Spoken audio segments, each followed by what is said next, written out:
This is the Humanist Report with Mike Figueredo.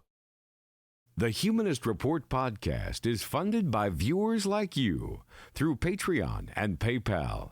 To support the show, visit patreon.com/Humanist Report or become a member at humanistreport.com. Now, enjoy the show. Welcome to the Humanist Report podcast. My name is Mike Figueredo, and this is the 179th edition of the program. Today is Friday, February 8th, and before we get into the show, I want to take a moment to thank all of our newest Patreon and PayPal contributors, all of which either signed up just this last week to support us or increased their monthly pledge. And that includes Aaron Washington, Charity Samuelson, Daniel S., David Garber, Gary Nutt, Jacqueline Kramer, and Ryan Underwood. So thank you so much to all of these kind individuals. If you'd also like to support the show, you can visit humanistreport.com/support or check out patreon.com/Humanist Report. So on today's show, we'll talk about the many 2020 Democratic Party presidential candidates that are now backing off of Medicare for All. Sherrod Brown outright admitted that he's against it. Elizabeth Warren kind of pulled a Kamala Harris and claimed that she's now open to many paths towards Medicare for All. And Cory Booker made it clear that he's not willing to really fight because he doesn't want to get rid of the filibuster. And we'll talk about Howard Schultz's ignorance and lies when it comes to the issue of healthcare and how that's affecting his poll numbers. And while we're on the subject of 2020 candidates, I'm not going to go too deep into Cory Booker's record, but we will be talking about his history of pushing for privatization of education in the form of charter schools and how problematic and devastating that has been in his city of Newark. Also, we'll talk about Michael Moore's take on 2020, the net neutrality court case, Donald Trump's endorsement of Bible classes in public schools, and a lot more. So that's what we've got on the agenda for today. I hope you guys enjoy the episode. It's encouraging to see that most of the prominent Democratic Party 2020 presidential candidates all support Medicare for All, at least in rhetoric. What they say matters, supporting Medicare for All vocally, even if I may be a little bit skeptical about whether or not they'd fight for Medicare for All. That is important. It does matter, and I do give them credit for that. But with that being said, since most of them are backing Medicare for All, what we have to do is be thorough, we have to be nuanced, and we have to distinguish between the candidates who are just supporting Medicare for All because they want to pass the progressive litmus test, and the candidates who actually would be willing to fight for Medicare for All. Now, as these candidates launch their 2020 presidential campaigns, they are making our jobs easier for us because they're making it very clear that they're not willing to fight very hard for Medicare for All. Last week, Kamala Harris backtracked on Medicare for All and talked about there being many paths towards Medicare for All, which is code for, I'm willing to settle for something less than Medicare for All, and then we'll worry about that down the line. Well, if you have someone with that mentality who's not willing to fight for Medicare for All now, then you're not going to get Medicare for All because we need someone like Bernie Sanders who is willing to plant their feet firmly in the ground and not budge. No matter how much pressure they face, they've got to fight for Medicare for All and not back down. Kamala Harris last week revealed that she's not serious about Medicare for All. Kirsten Gillibrand the week before made it clear that she's not serious about Medicare for All because she would not be willing to get rid of the filibuster. Well, if you want any progressive policies to be passed, then why wouldn't you get rid of the filibuster? Republicans got rid of it for Supreme Court nominees, people who will serve on the Supreme Court for decades. But you won't be willing to get rid of the filibuster for a policy like Medicare for All that would actually save lives? Well, that tells me you're not serious about Medicare for All. And now this week, we have more candidates who are showing their cards. And this time it's Elizabeth Warren, who basically pulled a Kamala and said that she's also open to multiple paths when it comes to Medicare for All. Now, I called it like it was last week when Kamala Harris said this, and I said it was a flip-flop. Now, just because I like Elizabeth Warren doesn't mean I'm going to handle her with kid gloves here. I'm going to call this what it is. This is her backing away from Medicare for All. She may not be explicitly backing away from Medicare for All, saying I no longer support it, but what she's saying here is basically the hint that she's not going to be a true fighter about Medicare for All when it comes to Medicare for All. And this is something that I initially speculated about Elizabeth Warren.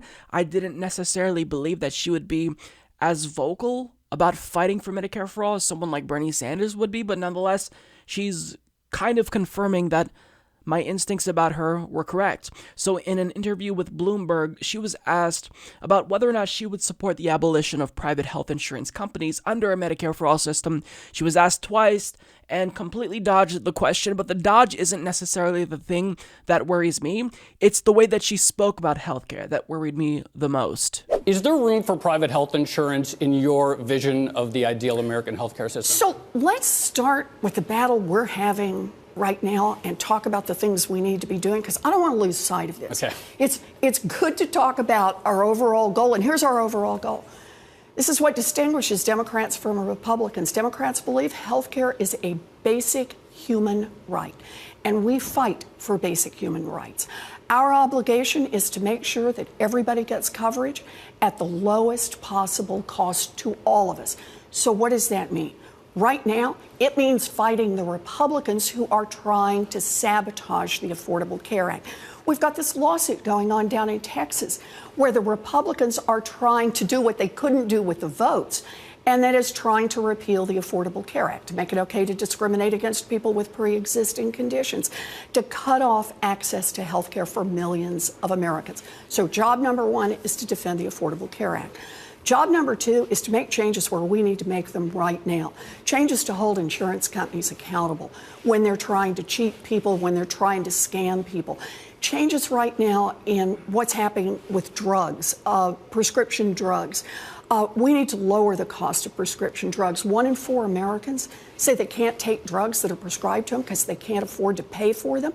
I have, for example, here, a proposal for generic drugs, which are about 90% of all the prescriptions that people fill, to be able to bring those costs down to just a nominal cost.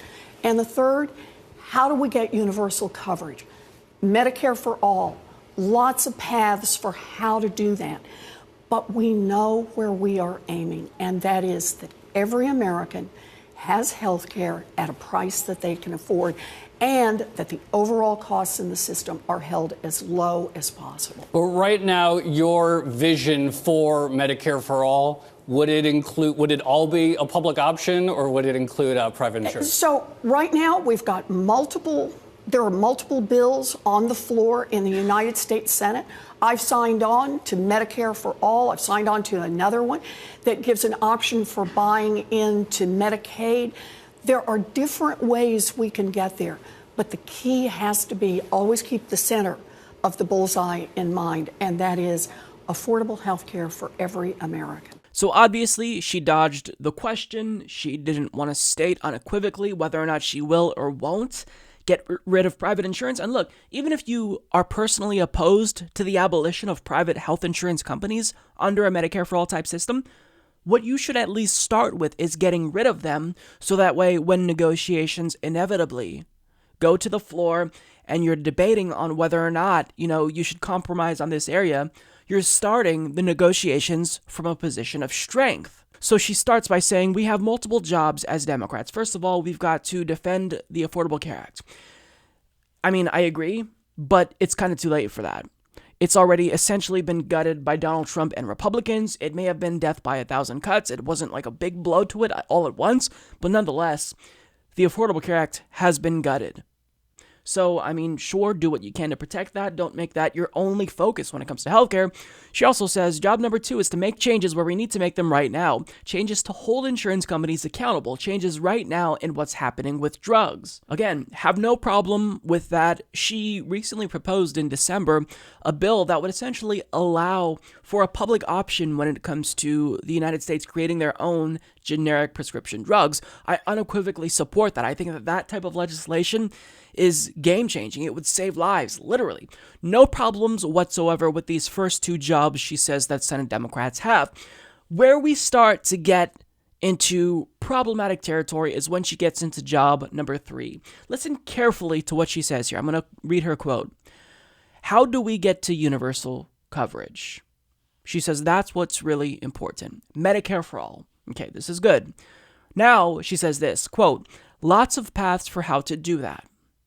But we know where we are aiming, and that is that every American has healthcare at a price that they can afford and that the overall costs in the system are held as low as possible.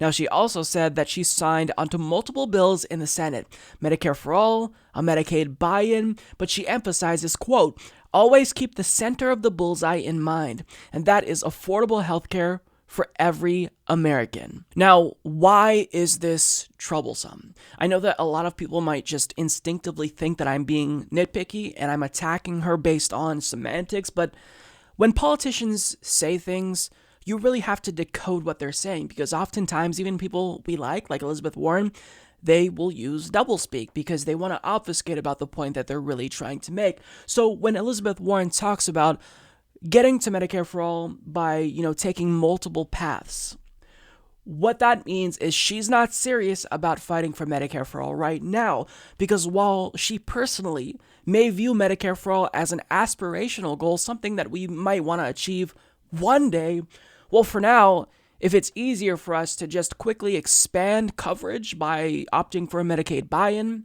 then we should do that. If a public option will have an easier time passing, let's just do that right now. But what happens when you choose to compromise on healthcare before negotiations even begin? Whatever you're proposing will get watered down even more. So let's say you start from the firmest Medicare for All position where you want to ban insurance companies from even existing within your version of Medicare for All. Well, that ultimately will get watered down. You may land at Medicare for All with supplemental private insurance. Just know that whenever you start negotiations, you need to start from the strongest position possible. Otherwise, you're not going to land where you want to land if Medicare for All is truly your goal. Second of all, when you say there are multiple paths to Medicare for All and you opt for something that's healthcare reform that's not Medicare for All, basically anything short of Medicare for All will be really difficult to achieve in and of itself. We saw how a right-wing healthcare bill, the Affordable Care Act, could barely pass. Republicans didn't support it. So if you waste all of this political capital you have fighting for something that's not Medicare for All, that will still leave people without healthcare, you're wasting your time. Because you could do more. You have this moment that you need to seize where 70% of the public is on your side. You have wiggle room. So that way when the propaganda starts, even if you lose 10% when it comes to public support for Medicare for All, you still have the overwhelming majority. So it really doesn't make sense to want to compromise. But here's what's happening. A lot of these politicians are starting to get cold feet. Sherrod Brown, Kirsten Gillibrand, Cory Booker, Elizabeth Warren. Why? Because fighting for Medicare for All is something that you really have to be firmly committed to, because it will be the most difficult political fight of your life. And they know that.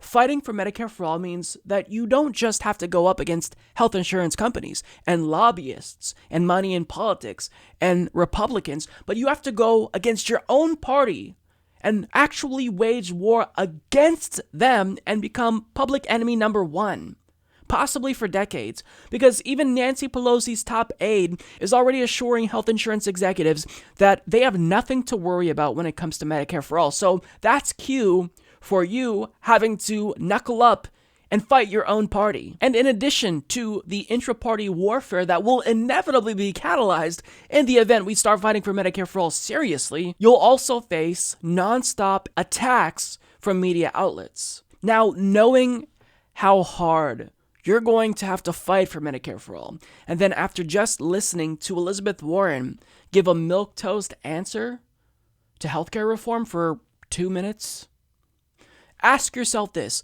Do you really think Elizabeth Warren is someone who is willing to do what she has to do to get Medicare for All codified into law? You and I both know that the answer is no. So just because I like Elizabeth Warren and support her doesn't mean I'm going to handle her with kid gloves. When Kamala Harris started to backtrack on Medicare for All and started talking about this nonsense of, oh, there's multiple paths to Medicare for All, I called it like it was. And I'm going to be objective and hold Elizabeth Warren to the same standard. She's starting to walk back her support for Medicare for All. This is incredibly disappointing. Elizabeth Warren is the candidate that just continues to disappoint, because even if she does the things that we like, this wealth tax on assets, and proposes this bill to allow Americans to manufacture generic drugs, she still does these things that are just overwhelmingly disappointing to progressives, stemming back to 2016. She doesn't have the political courage. She's not a leader. Is she an ally? Absolutely. And I have no doubt in my mind that in the event Bernie Sanders were to be elected president, she would back his effort for Medicare for all. But as a leader who has to take on the fight herself, is she the person who we can all instill our trust into, that she's going to fight for Medicare for all 100%? No way. Not at all. And this is something that, to me, is unforgivable. You don't back Medicare for all, I don't support you. It's as simple as that. This is the ultimate litmus test. And these candidates right out of the gate are starting to fail that. And it's because we knew all along the only candidate who was serious about Medicare for all is Bernie Sanders, and maybe Tulsi Gabbard and Andrew Yang. But everyone else, they're not going to be real fighters here. Sherrod Brown has always been widely viewed by progressives as one of the better senators in the Democratic Party. He's great on labor issues. He's usually in lockstep with Elizabeth Warren and even Bernie Sanders sometimes. So it's really weird that once Bernie Sanders announced his Medicare for All bill back in, I think it was September of 2017, he didn't co-sponsor it. You had more establishment-minded people like Kamala Harris, Cory Booker, all sign on to his bill. But Sherrod Brown, someone who we all widely expected would co-sponsor that bill, didn't. And now there's a very clear reason for that. It's because he doesn't support Medicare for all. And not only that, he has since moved to the right when it comes to Medicare for all, while the rest of the country shifts to the left and shifts towards the correct policy. So, as Nathaniel Wexel of The Hill reports, Senator Sherrod Brown took a shot at some of his fellow Democrats on Friday, saying that Medicare for all is not a practical idea. I know most of the Democratic Party candidates are all talking about Medicare for all. I think instead we should do Medicare at 55, Brown said. Brown, who may run for president himself, spoke during a roundtable discussion with the Clear Lake Chamber of Commerce in Iowa. If someone has lost her job at age 58 or his plant closes at 62, he should be able to buy into Medicare early. It will cost a little bit more, but to me, that's about helping people now. It's something we might be able to get through Congress, Brown said. Medicare for all has been gaining traction among many progressive Democratic candidates like Senator Kamala Harris, Cory Booker, and Elizabeth Warren, and some on the left view support for such legislation as a litmus test. Brown is not historically opposed to Medicare for all as an aspiration, but he said he would rather focus on what's practical. I'm not going to come and make a lot of promises like President Trump did. I'm going to talk about what's practical and what we can make happen. And if that makes me different from the other candidates, so be it, he said. So reading this feels like a punch to the gut. It's so disappointing because this isn't something that I would have expected from Sherrod Brown. Not at all. Because think about this, someone who is widely viewed as a progressive is taking a stance that's less ambitious than someone like Tim Kaine. Tim Kaine supports a public option. Now, all of a sudden, Sherrod Brown just thinks you can buy into Medicare at 55. Now, when you consider the fact that the Affordable Care Act allows people to stay on their parents' health insurance plan until 26, well, that leaves people ages 27 to 54 shit out of luck if Sherrod Brown got his way. What about those people, Sherrod? Do they just get to die or go bankrupt if they have a medical emergency? That's your stance? Really? Wow. Now, this also is a lot more painful to see, the fall of Sherrod Brown when you consider where he was before. So during the Affordable Care Act debate, the Obamacare days when that policy was being written, can you guess who one of the people who wrote up a public option for that bill was? It was Sherrod Brown. Now, we all know that the public option never even had a chance, but he was one of the people that supported a public option and drafted a public option into the Affordable Care Act. Now, doesn't even support a public option, presumably. And now he's staked out a position to the right of Tim Kaine. I don't get it. Now, understand when he says practical, that it's not practical, well, presumably he's referring to the chances it has of passing. So he might personally feel as if this is the right policy, but when he says it's not practical, well, it's not practical because it can never pass. That's essentially what he's saying. In other words, even if he did support Medicare for all, he wouldn't want to fight for it because it would be too hard. And I get it. It will be difficult. He saw firsthand how him writing in a public option didn't even get a debate. It was taken out of the Affordable Care Act. So I get how you would have that cynical view, but you're a lawmaker. You're in a position of power. You can write policy that would save lives. And what he's saying is, I think that we should just allow people to buy into Medicare at age 55 and then we wash our hands. Done. And understand that Sherrod Brown isn't the only Senate Democrat who is a disappointment on this issue, because Elizabeth Warren, she was asked whether or not she would support the abolition of private insurance companies under a Medicare for all system, and she completely dodged the question. And when she spoke about healthcare, she kind of took the Kamala Harris approach and alluded to the fact that, we should have many paths to Medicare for all, essentially meaning we shouldn't have Medicare for all. Because when Democrats say we should have many paths towards Medicare for all, understand that that's a dodge. They're saying, you know what? I support Medicare for all. That's an aspirational goal. But for now, if getting a public option or just a couple of fixes to the Affordable Care Act will suffice, we should go with that. And then one day we'll do Medicare for all. But that's not going to happen.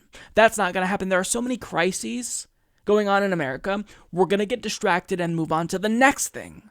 So when you have political capital built up, and support among the public, 70% specifically, for this one policy, you'd be a buffoon to not go for Medicare for all.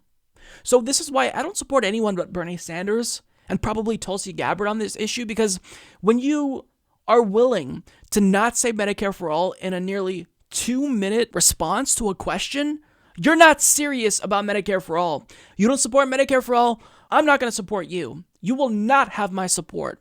This is a common sense issue. Either you do or don't support people dying and going bankrupt every single year due to a lack of health insurance. The one party who's supposed to be on board with Medicare for all, who's supposed to be the party of the workers and the party of the people, well, they're not even willing to fight. They're already conceding before the fight begins. I mean, Jesus, what a hopeless opposition party, so-called opposition party we have. You expect Republicans to fight us on Medicare for all, but when it comes to Democrats, they should at least be more open to hearing us out, be more receptive to what grassroots activists are saying. But nope, they give us the finger. As much as I can't stand Howard Schultz, one thing that I love about Howard Schultz is he's making claims about Medicare for all that's so bombastic, so disingenuous, that he's actually forcing CNN to do their job and take an adversarial position against Howard Schultz and speak out on behalf of Medicare for all. Because when you say things that are so stupid, if they don't defend Medicare for all from his attacks, then they look disingenuous. So for example, he said that Medicare for all is un-American. A claim so stupid, seeing that 70% of Americans supposedly support an un-American policy, that you have to call him out for this. And that's exactly what happened. So in an interview with CNN, they asked him why he called Medicare for all un-American. And as you're going to see here, he moonwalked away from that position and he explained what he would do to improve America's shitty healthcare system. And you're going to learn that he knows nothing about policymaking. Nothing at all. And he certainly knows nothing about healthcare, in spite of what he insists is one of his most important issues. Why do you think Medicare for all, in your words, is not American? It's not that it's not American, it's unaffordable. So let me be very clear.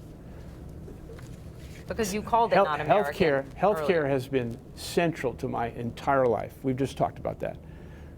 The first company in America to provide comprehensive health insurance to part-time people. I know a lot about this issue.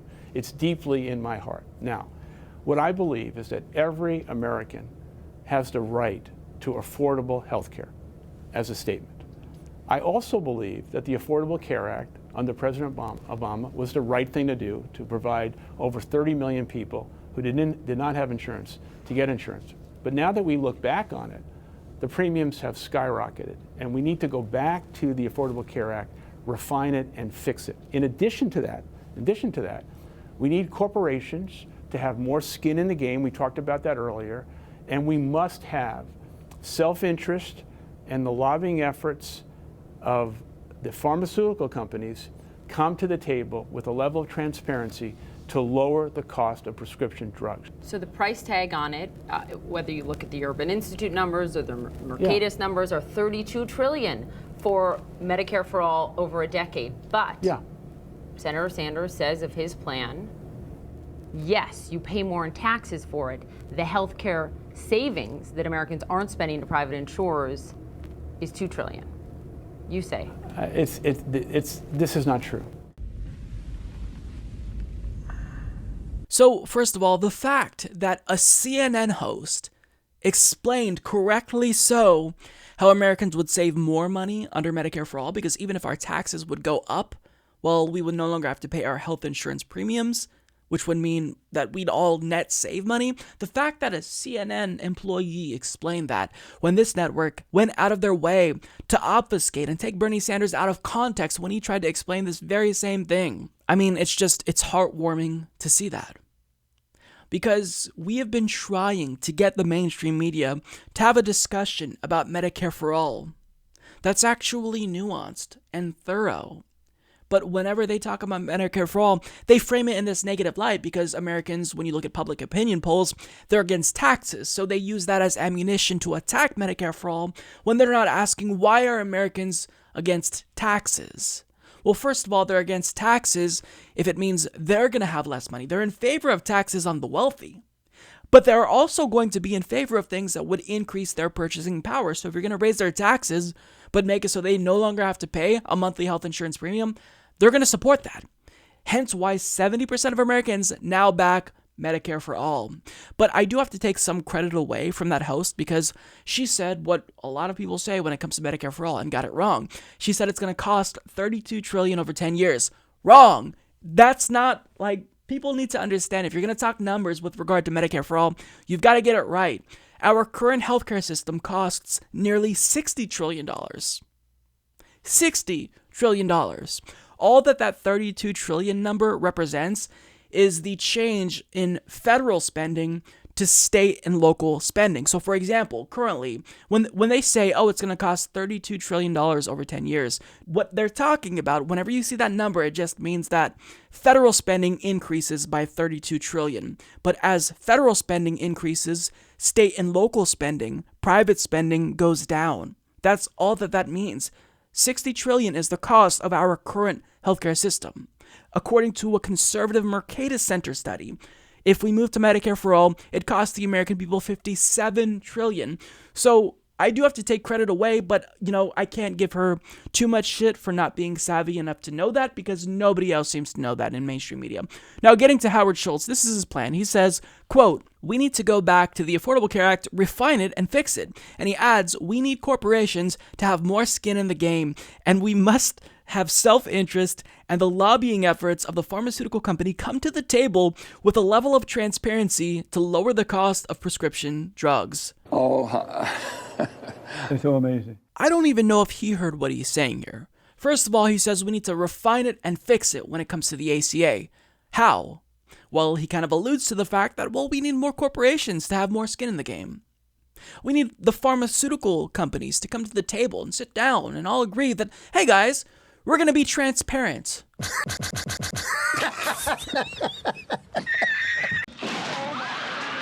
Okay, he fundamentally misunderstands healthcare and policy making with regard to healthcare.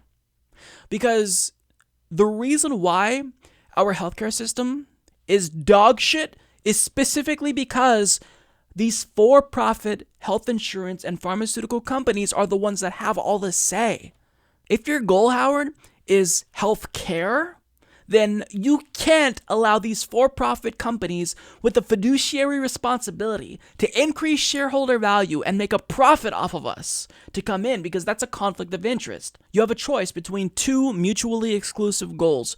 Either one, you are on the side of Americans getting healthcare, with healthcare being the main goal, the main thing you're trying to deliver with policy, or you're on the side of increasing the profits of these healthcare companies and health insurance companies. You have to pick one because they are diametrically opposed, and the fact that you don't know that shows that you have no idea when it comes to healthcare. You are so out of your league here that it is embarrassing that you'd continue to speak about this issue as if you know anything. Now, getting to the question as to, what does he say to Bernie Sanders' claim that Americans would save $2 trillion overall over 10 years if we move to Medicare for All system? He says, this is not true.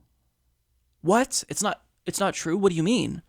Now, part of the problem is that the host completely butchered that question because she framed it as, oh, well, Bernie Sanders claimed this. No. Bernie Sanders didn't just claim that willy-nilly. Bernie Sanders based that assertion off of a Koch-funded Mercatus Center study that said Americans would save $2 trillion over 10 years. Now, that's a more conservative study. Other studies say that Americans would save $5 trillion over 10 years.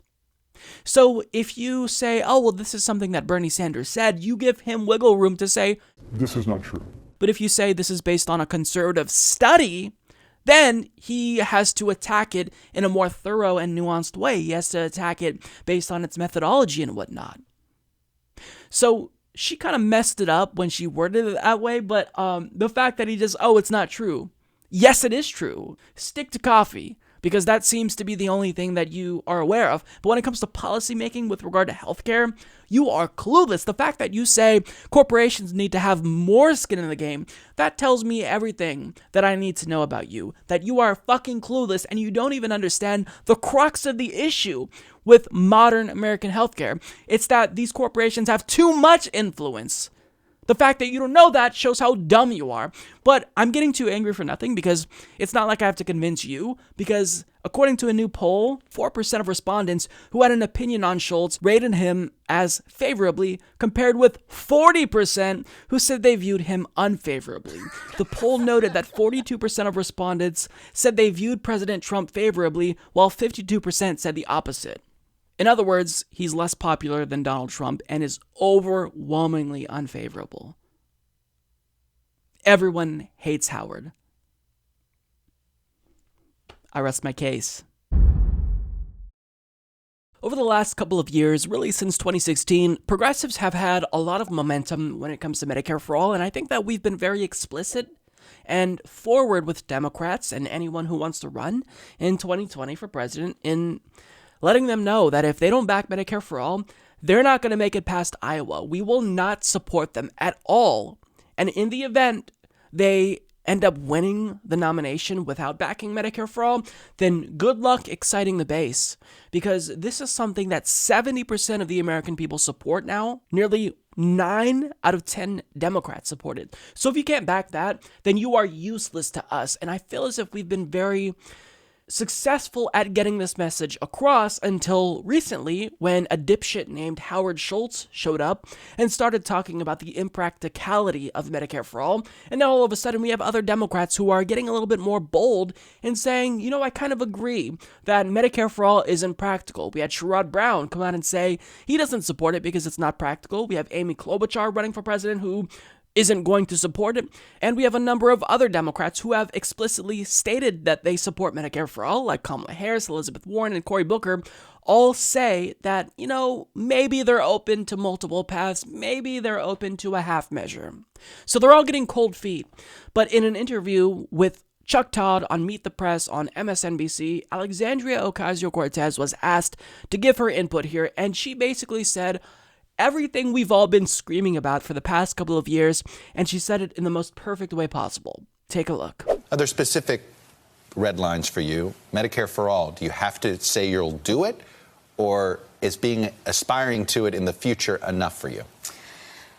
So I think that we need commitments with teeth.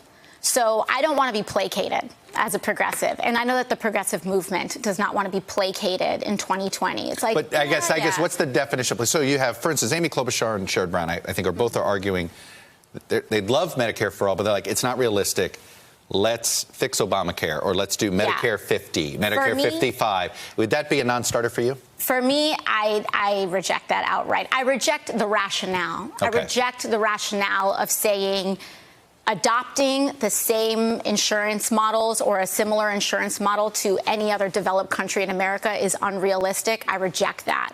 I reject the idea that single payer is impossible. I reject the idea that universal health care is impossible. All of these things are possible. When we talk about what I want in a 2020 candidate, I want a 2020 candidate that says we can do these things. We can be audacious. I think we need, in order to overcome this moment, we need to return to our FDR roots as a party. That's what I believe. And that right there is exactly why progressives love Alexandria Ocasio-Cortez. Because she just says it. She says what's on her mind. She says what we're all thinking. To suggest that Medicare for all, which is something that all the other modern industrialized countries have, is unrealistic, I reject that. And we all should reject that. Because when Sherrod Brown says, I think that we should just opt for Medicare at 55, what he's saying is he doesn't have the courage to fight for something that would save lives. Medicare for 55, sure, that sounds, fantastic, but what about people ages 27 to 54? Do they just die or go bankrupt if they don't have health insurance? So it's infuriating that they think that they're being the grown-ups by saying you can't have this because it's not practical, liberals. Well, it'll never be practical if all Democrats were like you and lacked a spine, but in actuality, it is practical. If we live in a representative republic, then fucking shut up and represent us. 70% of Americans support Medicare for all. So do it.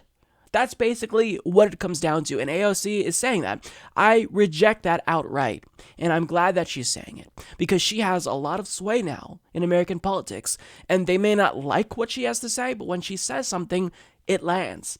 Now, she also says, quote, when you talk about what I want in a 2020 candidate, I want a 2020 candidate that says we can do these things. We can be audacious. In order to overcome this moment, we need to return to our FDR roots as a party. And that is exactly it, because how do you expect to excite your own base if you are trying to pitch gradualism to them? Oh, I'm going to get in office and we'll do a couple of tweaks here and there to the system, but no fundamental reforms, no comprehensive reforms to healthcare or campaign finance, no ambitious climate change legislation. We'll just rejoin Paris and that's it. That's not going to resonate with people. We just tried taking the pragmatic approach in 2016. I don't have to tell you how that turned out. We have a reality show star as our president currently.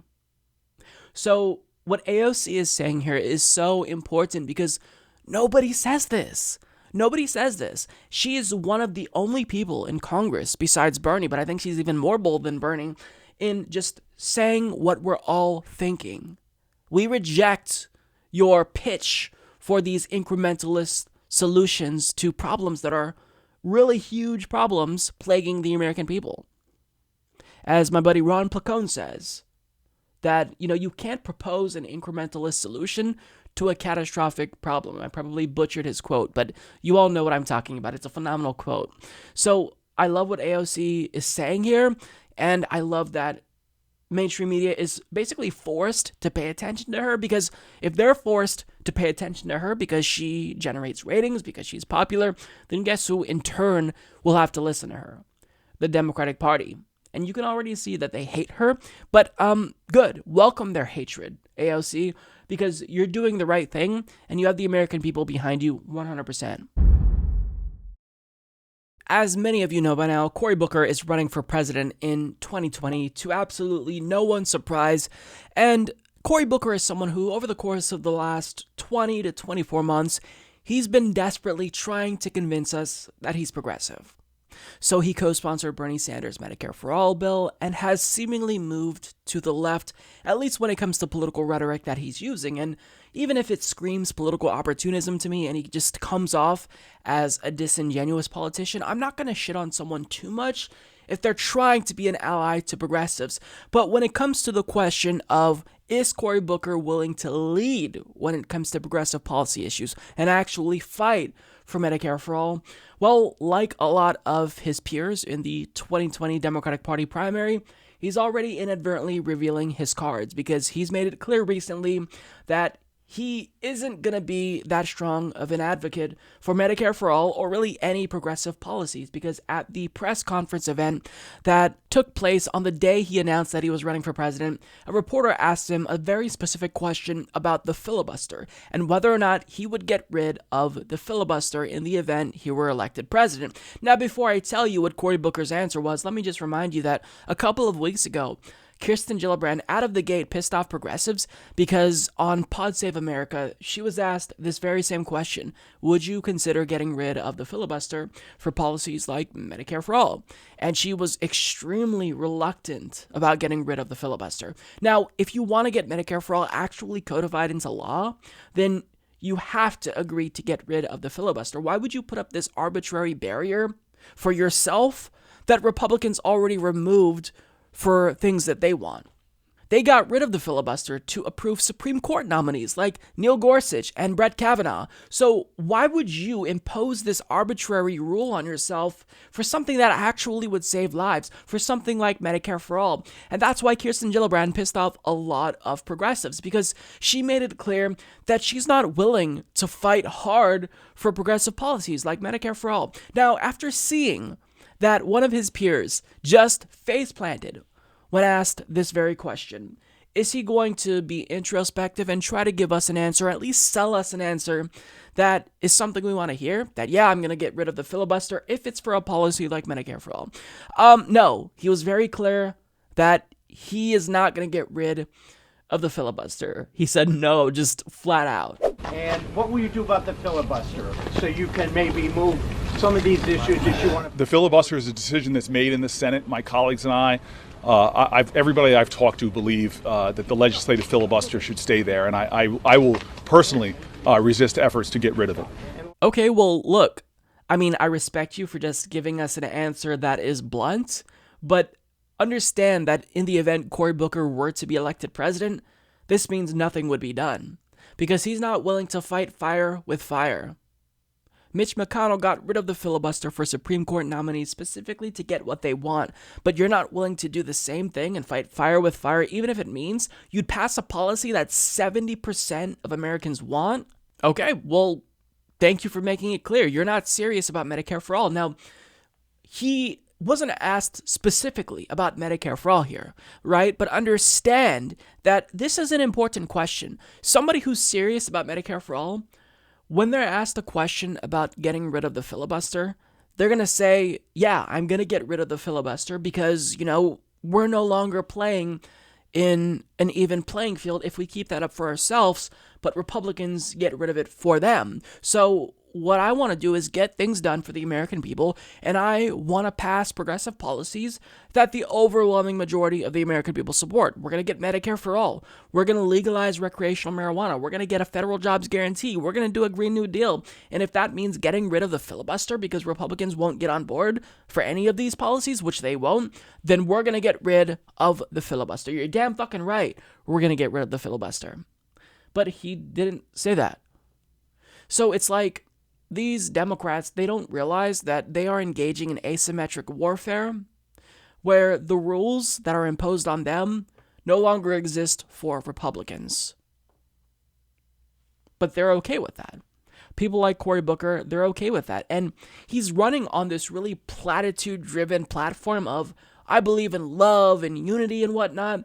And he's not really doing a good job of reading the room right now because Americans are angry. We don't want to hear a message of love and unity and stronger together, as was proven with Hillary Clinton's failure. We want to hear how you are going to get in office and fight tooth and nail for the things that we believe in. But Cory Booker just admitted he's conceding before the fight begins because he's not going to be willing to get rid of the filibuster. Well, okay, then you have to also acknowledge that we see this as you not being serious about policies like Medicare for All or really anything. Because if you think you're going to build a consensus in the Senate with Republicans, even just a couple, I can't see how that's going to be the case. You might be able to get Republicans on board for policies that fuck over the middle class, like any trade policies like the TPP, or any foreign policy, regime change type of policy positions. But when it comes to Medicare for All, you have to accept you're not going to get Republicans. You're not going to get Republicans for anything that's even remotely progressive. So by not getting rid of the filibuster, you're just putting up a barrier that doesn't need to exist. All right. Well, I'm glad that we know where you stand. But no, it's going to be a no for me because, yeah, you're not serious about policies like Medicare for All. When it comes to Cory Booker and his record, there are any number of things that we can talk about that will demonstrate just how atrocious his record is. We can talk about his close ties to Wall Street. We can talk about how he was one of 13 senators that voted to stop us from importing cheaper prescription drugs from Canada. He actually did that, and then once he got backlash, he flipped and then pretended it was as if Canada doesn't have stronger regulatory standards than us.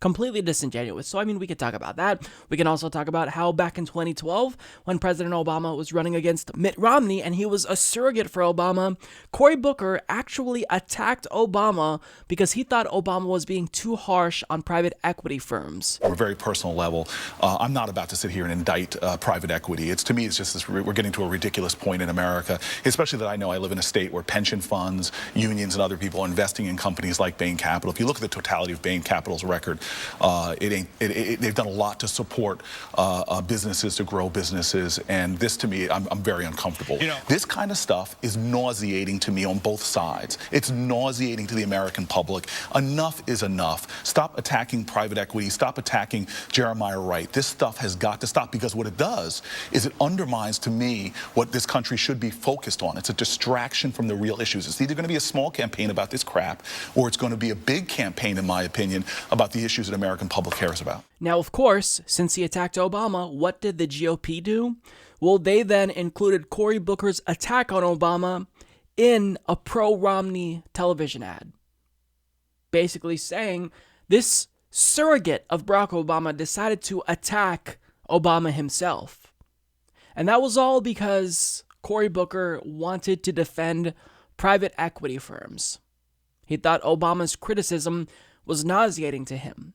So we can talk about that. We can also talk about how Cory Booker just wouldn't be that effective in a battle against Donald Trump head-to-head, because the last time Donald Trump attacked Cory Booker responded not by firing back, but by instead blowing smoke up Donald Trump's ass.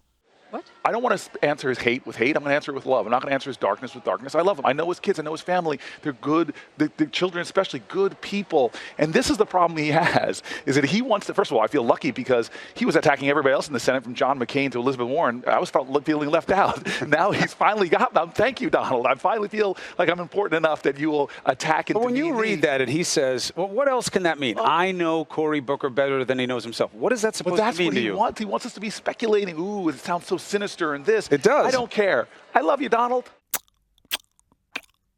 Now, for all the times that Cory Booker lies and is disingenuous and is a political opportunist, I actually believe him there when he says that he loves Donald Trump, because he actually is friends with the Trump family. He attended Ivanka Trump and Jared Kushner's wedding. Kushner was a supporter of Booker while he was the mayor of Newark, New Jersey. Kushner also hosted a fundraiser for Booker's Senate campaign. So again, there are so many things we can talk about when it comes to Cory Booker, but I'm not going to go through and give you this comprehensive breakdown of Cory Booker's record, because I think that there's one aspect about his record that really needs more attention than any other aspect, because it sheds light on who Cory Booker is and who he chooses to align himself with, and how that is devastating to the poor communities he claims to want to support.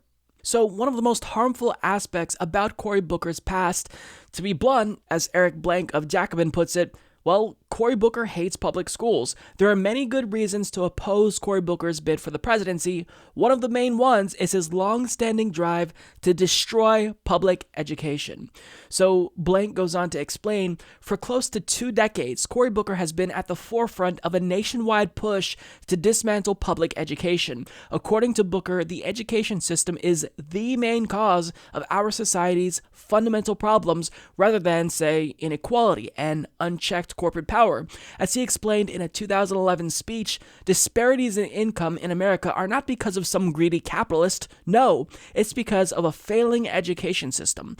Public schools, Booker continued, are also responsible for mass incarceration and racial injustice. To combat such evils, Booker has openly praised Republican leader Betsy DeVos's organization, American Federation for Children, for fighting to win the battle of the civil rights movement. Scapegoating underfunded public schools for deeply rooted racial and economic problems makes little sense, but it's been a ticket to the top for Cory Booker. In fact, it was by hitching his star to the corporate-backed education reform movement that Booker first rose to prominence. The son of wealthy parents who were among IBM's first black executives, Booker's big political break came in September of 2000 when he was tapped to give a keynote speech to the arch-conservative Manhattan Institute, calling the Newark school system repugnant. Booker claimed there was great evidence that large groups of children cannot succeed in the public school system. Yet, rather than improving this system by increasing school funding or building public community schools, Booker made a hard case for charter schools as well as school vouchers, i.e. state funding for parents to pay for private schools. To give this pitch a social justice veneer, he quoted Frederick Douglass, quote, "Power concedes nothing without force," and steeped his arguments in the language of racial justice. Now, I'm not doubting that Cory Booker cares about social and racial justice. I think he probably cares deeply about these issues. However, to exploit racial justice causes to push for an insidious and, quite frankly, nefarious pro-charter school agenda, that, to me, is something that is morally indefensible. Now, however you want to repackage that, it doesn't matter, because his actions speak for themselves. Now, as Blank continues, one of Booker's main financial backers, Whitney Tilson, was honest about the profit motivations for large hedge fund investors like himself. Charter schools, he explained to the New York Times, are the ideal philanthropic opportunity for such business leaders because hedge funds are always looking for ways to turn a small amount of capital into a large amount of capital. While the over $3 million in campaign contributions Booker received from his school reform sponsors was not quite enough to buy him the 2002 election, Booker's 2006 mayoral bid was victorious. Due in large part to his zealous commitment to privatization, Newark has gone from having less than 10% of students in charters in 2008 to over 33% today. By 2022, 44% of the city's students are set to be schooled in these publicly financed but privately run institutions. To quote, "Make Newark the charter school capital of the nation," Booker in 2010 reached out to Republican Governor Chris Christie and billionaire Facebook founder Mark Zuckerberg. Christie agreed to cede Booker an exceptional degree of mayoral control over education. Zuckerberg then gave Booker a whopping $100 million for the project. In Booker's view, the plan would have to be pushed from the top down, since the process could be influenced by forces like teachers' unions, for whom the extension of charter schools represent a mortal threat. Quote, "Real change has casualties, and those who prospered under the pre-existing order will fight loudly and viciously," explained Booker in his memo to the governor. Despite long-standing myths about the private sector's efficiency, much of Zuckerberg's money was squandered in $1,000-a-day consultants and other ill-thought-out initiatives. And despite this massive private sector cash inflow, Booker's reforms have done nothing to actually improve public education in Newark schools, even if one judges school quality through the dubious criteria of test scores. But these reforms did succeed in rolling back teacher union power, shrinking the public sector, and undercutting democratic control over education. Now, to basically put things simply, Education Secretary Betsy DeVos, who basically bought her position in Trump's administration, has spent tons of her money, millions of dollars, and her family pushing for the privatization of education. Now, how do you promote privatized schooling? Well, first, you have to make the case for it by arguing that public schools, they just aren't sufficient in today's day and age. The standards are much lower. So because they're so bad, well, you should enroll your child in a private charter school. But how do they influence you to enroll your children in a charter school that you may not be able to afford? Well, they lead this cause to destroy public education. And Cory Booker was one of the allies of the DeVos family trying to accomplish this. And this is true when you look at his record as the mayor of Newark, because he wasn't just vehemently pro-charter schools, because that's one thing. But the problem with being pro-charter school is you almost always are simultaneously going to be anti-public school.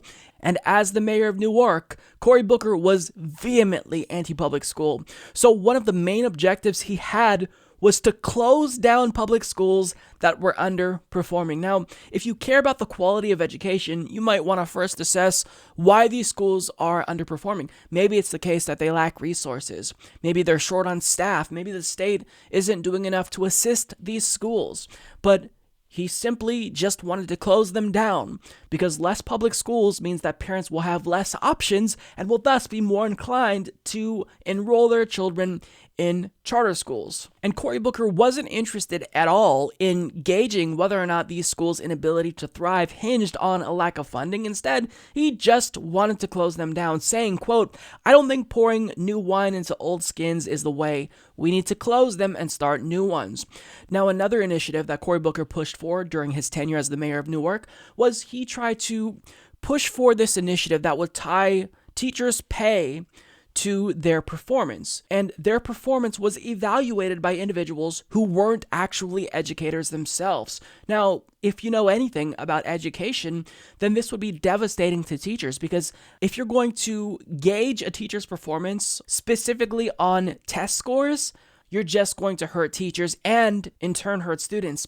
But in fact, Cory Booker, in his bid to privatize education, he became so brazen that individuals like Ross Baraka, who was a principal in one of the high schools in Newark, he actually sounded the alarm about Cory Booker, because it was very clear that Cory Booker was trying to not just push for private schools, but he was just outright trying to dismantle public education.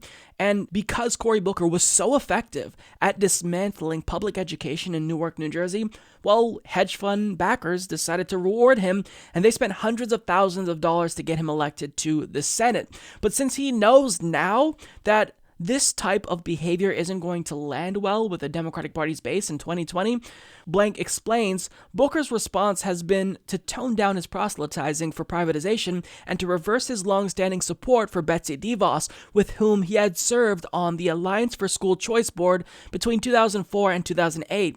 But there's little evidence that his fundamental political commitments have changed. Though Booker voted against DeVos's appointment as Secretary of Education, he was quick to explain on CNN that his stance on school reform hadn't changed one iota. So that is disqualifying to me, because if Cory Booker does to the aggregate country on a national level what he did in Newark, New Jersey, with how ferocious he was in attacking public education, that would be devastating. I can't even fathom how horrible that will be. Now, he may tell you he's not going to push for that, but I mean, I'll let you decide. His record, I think, speaks for itself. Now, I need you to understand something. Whenever you hear the word school choice, that is a misnomer, because the individuals who are pushing for charter schools, who are talking about, quote, school choice, well, they're actually not really about school choice. They're trying to frame this as a debate about school choice and broadening choice, but in actuality, they want to limit choices, because what they're trying to do is destroy public schools. They're lobbying to have these schools have less resources, to destroy public education. Also, that way, you'll feel more inclined to enroll your children in their charter schools. So, this nonsense about school choice, whenever you hear someone talking about that, I need your bullshit detector to go off, because they are full of shit and they're trying to gaslight you. But I mean, Cory Booker, his career, a lot of it is characterized by his willingness to push vociferously for charter schools, much to the detriment of private schools, or public schools, excuse me. So public education is incredibly important, and what we need to do is empower teachers. We need to push for more funding in public education. But when you have someone like Cory Booker running for president, I'm sure teachers are terrified. Now, during his press conference, he actually was asked about this, and he said, look, I unequivocally support the teachers in Los Angeles as they strike. Well, first and foremost, our teachers are ridiculously underpaid in America. If you just want to look at this in an economic analysis, they are the profession that contributes the most to a thriving American economy. And we cannot continue to devalue what is one of the greatest professions in our country, which is public school teachers.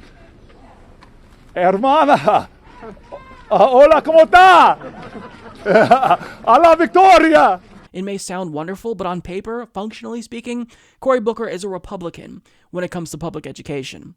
Because you don't get to just go through your whole career trying to destroy public education at the behest of these for-profit charter schools, and then just pretend as if you never did that, pretend as if your agenda didn't lead to nearly half of Newark schools being charter schools. That's something that can't just be swept under the rug. But my guess is he's going to try to pretend as if none of that happened, but it's not going to go away. Now, one thing that the author of this article makes clear is that we should all actually be thankful about Cory Booker's presence here, because at least at a minimum, he's going to start this conversation about just how harmful charter schools are to public education. And that's something that the Democratic Party needs to address, because Cory Booker has been trying to push the party to be more friendly towards charter schools. And there's enough corporate Democrats to where I'm sure he's been relatively successful. But as president, you have to answer for all of these things you did to destroy public education in your city when you were the mayor. Closing down public schools that were underperforming.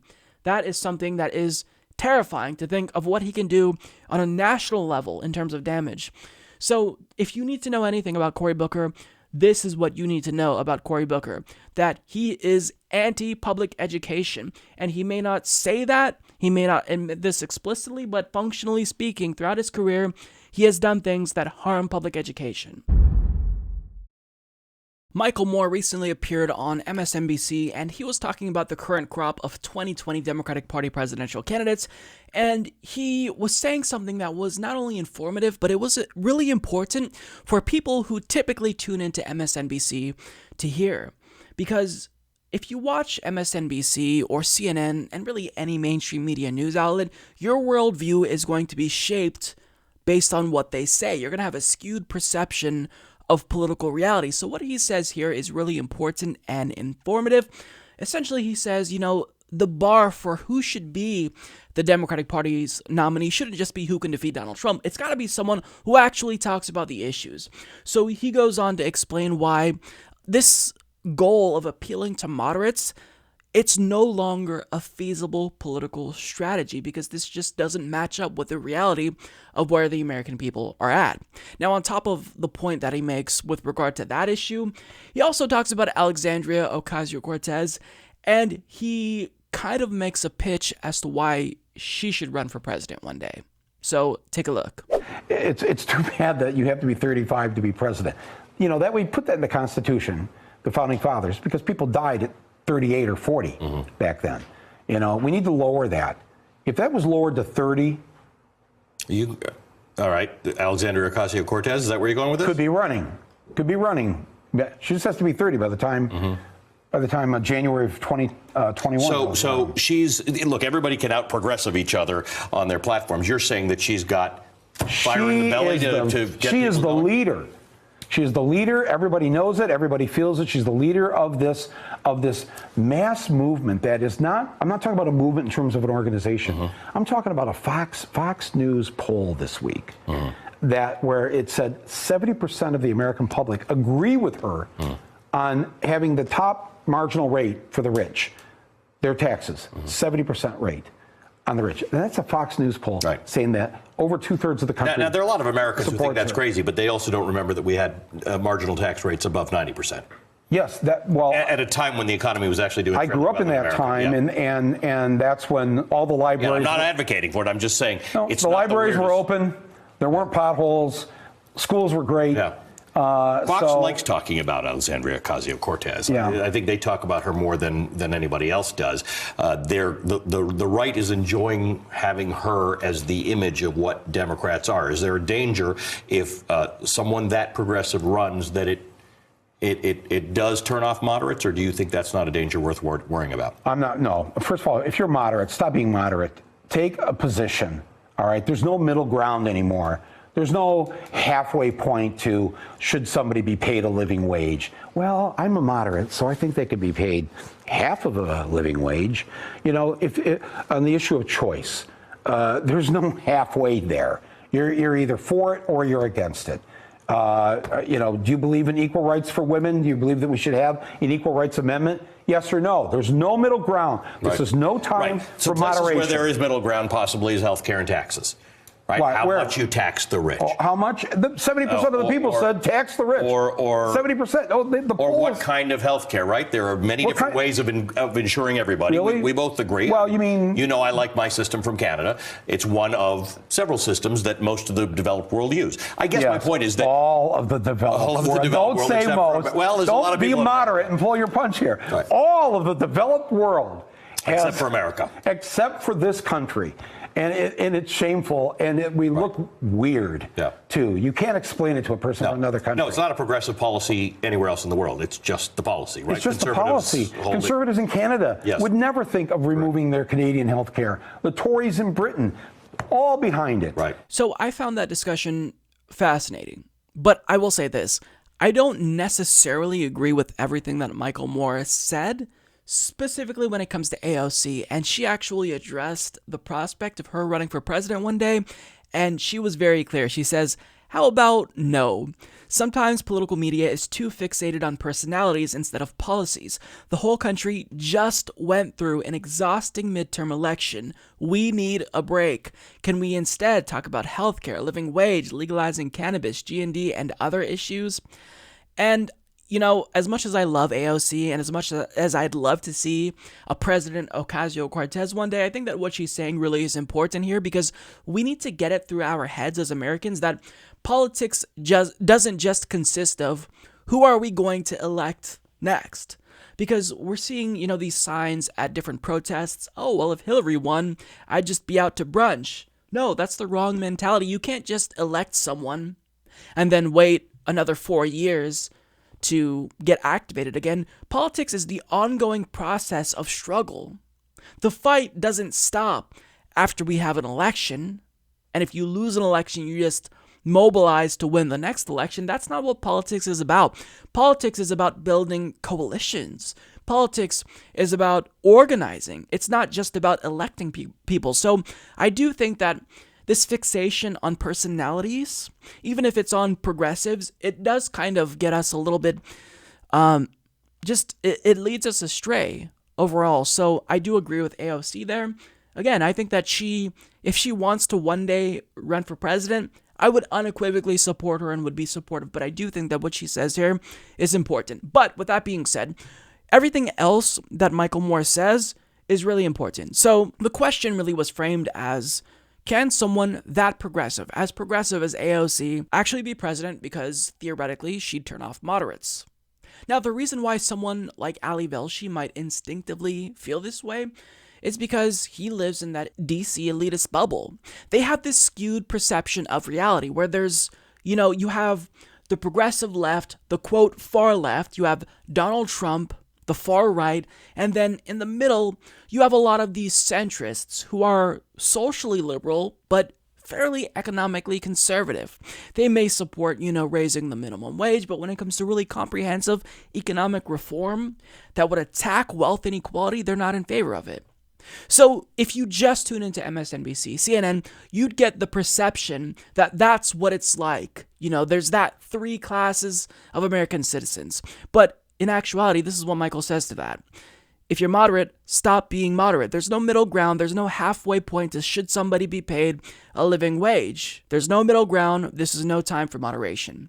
Now, the reason why he's correct is not just because now is not the time for moderation, but because one, you know, now is not the time for moderation because progressive policy positions, things that you and I support, those are technically the moderate positions. Medicare for All has 70% of support among the electorate, including a majority of Republicans. Other issues like a federal jobs guarantee, legalizing marijuana, a Green New Deal, these are all overwhelmingly popular policy positions. And because they're so popular, as a result, these are moderate positions.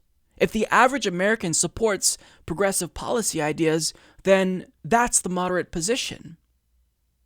So when people refer to Bernie Sanders as a far leftist, for example, well, that's not true, because if he was a far leftist, he wouldn't have this broad coalition of support. He wouldn't be the most popular politician in the country, because a lot of people, they don't characterize themselves as on the far left. I don't even characterize myself as being on the far left, but that's the perception because mainstream media paints this false view of reality where most people are centrist. Most people don't agree with Bernie Sanders. And look, if you tune into mainstream news, you're going to feel as if there's this widespread centrist consensus, but that's just not the political reality that we're living in. Another reason why Michael Moore is correct when he says that now is not the time for moderates is because if you're a Democrat and you try to go after these mythical moderates, you are going to lose. Hillary Clinton tried this, Claire McCaskill tried this, Joe Donnelly tried this, Heidi Heitkamp tried this time and again, and it hasn't worked. This strategy is now unfeasible because you can't run as a centrist or a moderate at a time when Americans are polarized. You're either firmly in the camp of conservatism or you're on the left. So if you keep trying to go after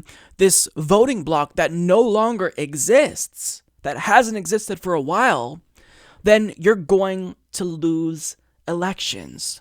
And finally, when Democrats started to shift back to the left, when more than half of House Democratic candidates were supporting Medicare for All, what happened? They finally won. We had a blue wave. It's because when you run to the left, you're actually activating a block of voters that exists. That's you appealing to moderates, if we judge someone who's moderate based on where the average American is. Now, Michael Moore says a little bit more about this, and even if he pretty much says what I just told you, he does make another point that's important. I don't think Americans right now actually really identify themselves in the old school way of I'm a Democrat, I'm a Republican, you know. I don't think that's what's going on. I think that people have had it. I think that they have realized that they're sick and tired of living from paycheck to paycheck, and this has to end. And they know that their kids are never going to pay off those student loans. And if we didn't loans. see it, we saw it in the shutdown, where you saw government employees, the ones that a whole bunch of Republicans spent years telling me are overpaid, who couldn't make it to their second another paycheck. lie. So that was a really important point, because I think that what Michael is alluding to here is that, you know, centrism isn't something that's going to work or be exciting to anyone unless they are comfortable. It's why so many of these Hollywood elites love centrist candidates. They love Hillary Clinton, right? Because they're doing fine. In their personal lives, they're living in their mansions, they're judging the peasants from their ivory towers, and they don't have to face what average paycheck to paycheck living Americans face. But what Michael Moore is getting at here is that at a time when people are desperate and they're struggling, they don't want a centrist. They don't want incrementalism. They don't want a gradualist policymaker. They're getting desperate, and as a result, what does desperation breed? It breeds radicalism. People will feel automatically just more inclined to go for the more radical candidate, which means they're going to either gravitate towards a right-wing demagogue like Donald Trump, or they'll opt for the left-wing populist like Bernie Sanders or Alexandria Ocasio-Cortez, because again, centrism is only appealing to people who are comfortable. So even if it's the case that if you tune in to CNN and you get these anti-Trump Republicans and Hollywood elites on there talking about how we need someone who's moderate, even if that may give us a skewed perception of political reality, the point is that that's not the norm. They're not a representative sample of average American citizens. Average American citizens are on the progressive left just when you look at it from a sheer policy standpoint. So if you try to go after moderates who don't exist at a time when people are polarized and they're either on the far right or the progressive left, then you're not politically astute and you don't know anything about strategy, and you shouldn't be giving your opinion on mainstream media. But yet, We see MSNBC hiring Claire McCaskill, who constantly pushes this idea that Democrats have got to appeal to Republicans. It's harmful, and it's going to lead to losses. So unless people start listening more to Michael Moore and less to the Claire McCaskills of the world and the Joe Donnellys of the world and the Jeff Flakes of the world and the Anna Navarros of the world, then we will be in a bad place politically where another right-wing demagogue like Donald Trump could spring up and captivate an audience so long as he speaks in relatively populist terms, and that's something that's harmful. So unless we learn the reality of Americans in 2019, then as a country, we're just not going to be able to move forward. And it'd be nice if mainstream media helped with that narrative, brought on more political scientists or people that kind of have their thumb on the pulse of, America, like Michael Moore. At least I don't agree with everything he says all the times, but on this issue, he's correct, and he knows more about the average political voter than the vast majority of people who appear on mainstream news. So, it's why a lot of people have to tune into independent news shows like this one, because we actually are normal people and we don't bring on elites on this channel. We actually talk about what normal Americans are feeling and what they're going through. I want to play a clip for you of Alexandria Ocasio-Cortez, and I really don't have much commentary to add because I think that this clip alone speaks for itself. And basically, to give you the setup, she concisely demonstrates just how fundamentally broken the American political system is. Take a look. It's already super legal, as we've seen, for me to be a pretty bad guy. So it's even easier for the President of the United States to be one, I would assume. That's right. Thank you very much. Let's play a lightning round game. I'm going to be the bad guy, which I'm sure half the room would agree with anyway. And I want to get away with as much bad things as possible, ideally to enrich myself and advance my interest, even if that means putting my interests ahead of the American people. I have enlisted all of you as my co-conspirators, so you're going to help me legally get away with all of this. So, Mrs. Hobart Flynn, I want to run. If I want to run a campaign that is entirely funded by corporate political action committees, is there anything that legally prevents me from doing that? No. Okay, so there's nothing stopping me from being entirely funded by corporate PACs, say from the fossil fuel industry, the healthcare industry, big pharma. I'm entirely 100% lobbyist PAC funded. Okay, so let's say I'm a really, really bad guy, and let's say I have some skeletons in my closet that I need to cover up so that I can get elected. Mr. Smith, is it true that you wrote this article, this opinion piece for the Washington Post entitled, "These payments to women were unseemly, that doesn't mean they were illegal"? Well, I can't see the piece, but I wrote a piece under that headline in the Post, so I assume that's right. Okay, great. So, green light for hush money. I can do all sorts of terrible things. It's totally legal right now for me to pay people off. And that is considered speech. That money is considered speech. So I use my special interest dark money funded campaign to pay off folks that I need to pay off and get elected. So now I'm elected, now I'm in. I've got the power to draft, lobby, and shape the laws that govern the United States of America. Fabulous. Now, is there any hard limit that I have? Perhaps, Mrs. Hobart Flynn, is there any hard limit that I have in terms of what legislation I'm allowed to touch? Are there any limits on the laws that I can write or influence, especially if I'm based on the special interest funds that I accepted to finance my campaign and get me elected in the first place? There's no limit. So there's none. So I can be totally funded by oil and gas. I can be totally funded by Big Pharma, come in, write Big Pharma laws, and there's no limits to that whatsoever. That's right. Okay, so awesome. Now, Mr. Mirabani, the last thing I want to do is get rich with as little work possible. That's really what I'm trying to do as the bad guy, right? So is there anything preventing me from holding stocks, say, in an oil or gas company, and then writing laws to deregulate that industry and cause, that could potentially cause the stock value to soar and accrue a lot of money in that time? You could do that. So I could do that. I could do that now with the way our current laws are set up. Yes? Yes. Okay, great. Is it possible that any elements of this story apply to our current government and our current public servants right now? Yes. Yes. So we have a system that is fundamentally broken.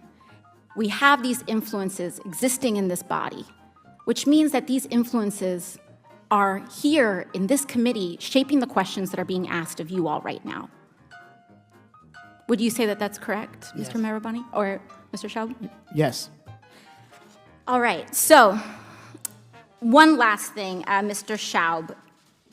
In relation to congressional oversight that we have, the limits that are placed on me as a congresswoman, compared to the executive branch and compared to, say, the President of the United States, would you say that Congress has the same sort of standard of accountability?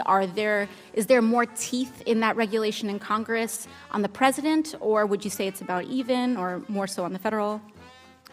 In terms of laws that apply to the president, yeah, there's just almost no laws at all that apply to the president. So I'm being held, and every person in this body is being held to a higher ethical standard than the President of the United States. That's right, because there are some ethics committee rules that apply to you. And it's already super legal, as we've seen, for me to be a pretty bad guy. So it's even easier for the President of the United States to be one, I would assume. That's right. Thank you very much. That was absolutely fantastic. I think that what she's doing here in shedding light on this issue, it's important because how many people actually know that the system is this fundamentally broken?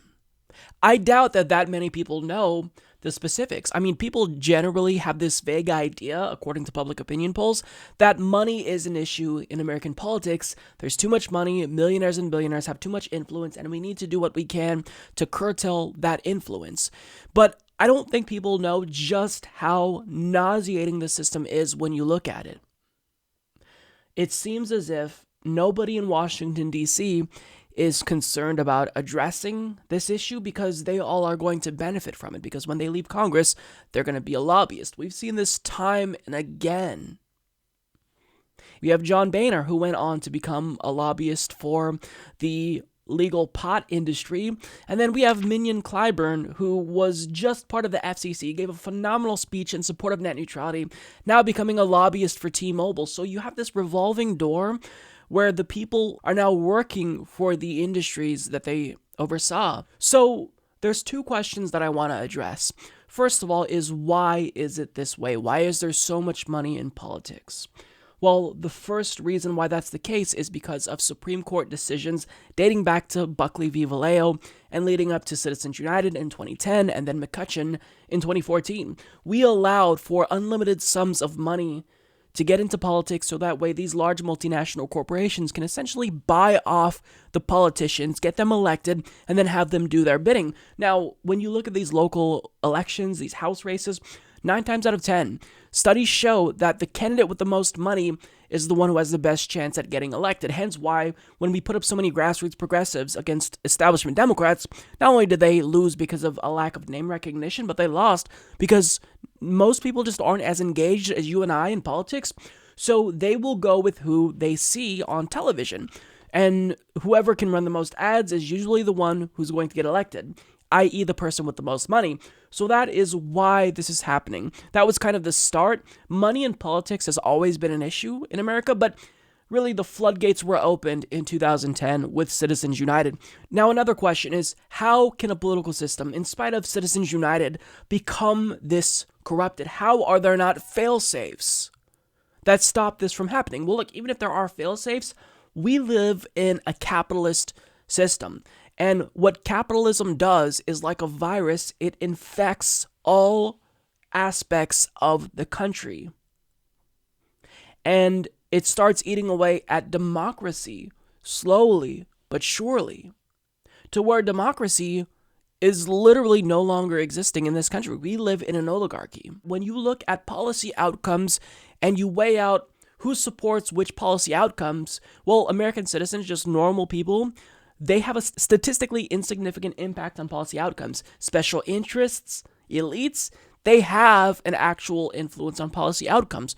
So what capitalism has done is it's paved the way for decisions like Citizens United, which has then corrupted our entire system. So capitalism and democracy, they just can't exist simultaneously. They're fundamentally incompatible.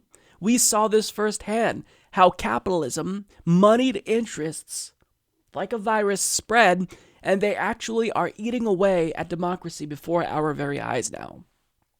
Things we care about, like ending the wars, well, we don't have a say because the military-industrial complex has profits to be made, and their puppets in Congress aren't going to interfere with that.